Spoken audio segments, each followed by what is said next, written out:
Hello and welcome to FDN News. I'm Jonathan Kane. It's no secret that heroin has become a popular drug in America. But what about in the small town area of Huntington, Indiana? FDN's Kelsey Cruz has the story.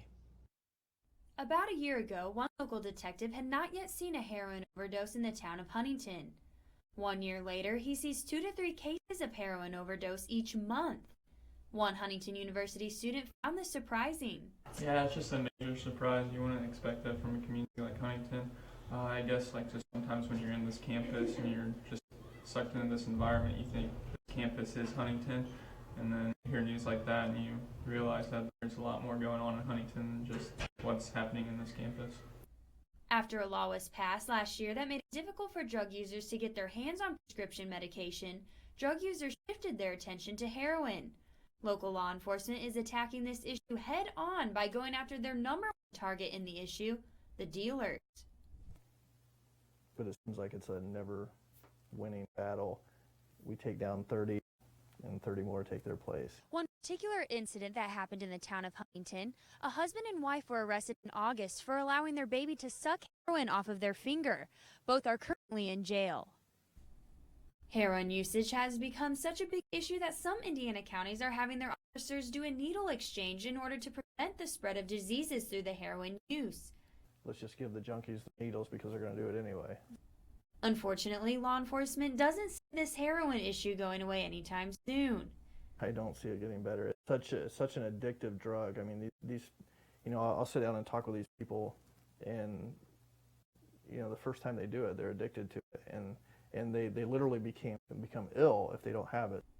In the meantime, local law enforcement will hope for the best while expecting the worst. Reporting for FDN News, I'm Kelsey Cruz. There aren't many treatment centers for heroin locally, so that makes it difficult for some heroin users to get help. It's a religious attack that has received some national attention lately. School officials at Indiana University say one of their students recently tried to remove a Muslim woman's headscarf while yelling racial slurs. So we wanted to know if racial discrimination happens at our university. Huntington University is represented by a variety of people from a variety of places throughout the world. In an environment where students have different worldviews, there can be some conflicts. Associate Dean of Student Development Jesse Brown believes that HU's tolerance is becoming more accepting every. Huge part of it is that, so it makes me very uncomfortable. I've been here at Huntington since '99, and so I think that there's been a couple minor incidents that have unfolded. Nothing that was insurmountable. If you or someone you know is experiencing racial discrimination, contact Jesse Brown.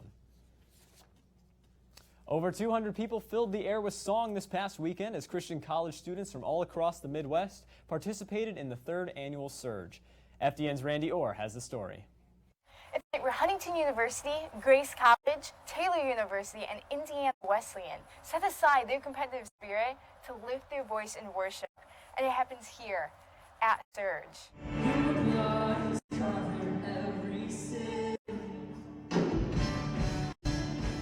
Despite the event being relocated to College Wesleyan Church, students from all over the Midwest traveled to Marion, Indiana to sing praise and engage with the service. Provided by the well leadership, there was over 200 in attendance. This made the small fee for building rental all worth it. Before people even knew that we had a small fee this year, people were like, hey, if you need something, we got you covered.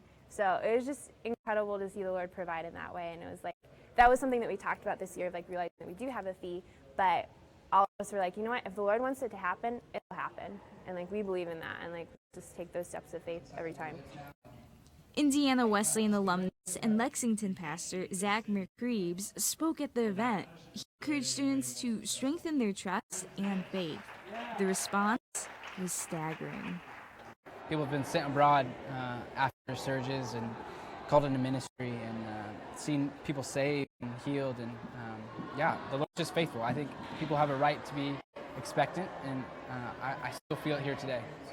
The Well plans on carrying out the event for years to come. Randy Orr reporting from Marion, Indiana, FDN News. HU Surge organizer and junior Seth Crispin hopes to one day host the event at Huntington University. Students were given a rare opportunity at chapel this past week to hear from the perspective of a world-renowned athlete. Students packed Zerker Auditorium during chapel Thursday as one-time WNBA player Shauna Zolman shared words of inspiration. Zolman is Indiana's all-time highest scorer in basketball. She went on to be coached by the legendary Pat Summitt at the University of Tennessee. After being selected for the WNBA draft in 2006, she played 4 seasons with the San Antonio Silver Stars and 2 seasons with the Tulsa Shock. She agreed to come to Indiana to speak at the request of Campus Ministries' Amber Rensberger, a friend of Zolman's. Zolman's main objective was to get students to recognize their identity in Christ. Well, my purpose is to talk about Jesus, first of all, and that's what I'm hoping for kids, anybody, people today, period, that will hear this morning, is just trying to grasp a little bit better, clearer, a little bit more of who Jesus really is, and living out of that true identity found in him. Her basketball career is now behind her. However, she currently works with the Fellowship for Christian Athletes at Seattle Pacific University. The theater department's fall musical, The Drowsy Chaperone, opened this past weekend. FDN's Sam Jones went backstage to see what cast and crew members had to say about the show. My name is Victor Feldzig, and I'm a man on the street. So, Lee, why do you think that people should come see The Drowsy Chaperone? Why? Because I'm in the show. Can you tell me what your role is in The Drowsy Chaperone? My role is George. What's your role in The Drowsy Chaperone? I'm Trix, the aviatrix. And I'm Robert Martin. And to be honest, they're the worst characters in this show. All right, let's go. Through the whole technical aspect of The Drowsy Chaperone, what have you learned through this whole process? That I can't do anything until the last minute, and it turns out just fine as long as I do my prep work. Well, that's what I always think. Get out. Theater people. What did you have anything you wanted to tell FDN News about The Drowsy Chaperone?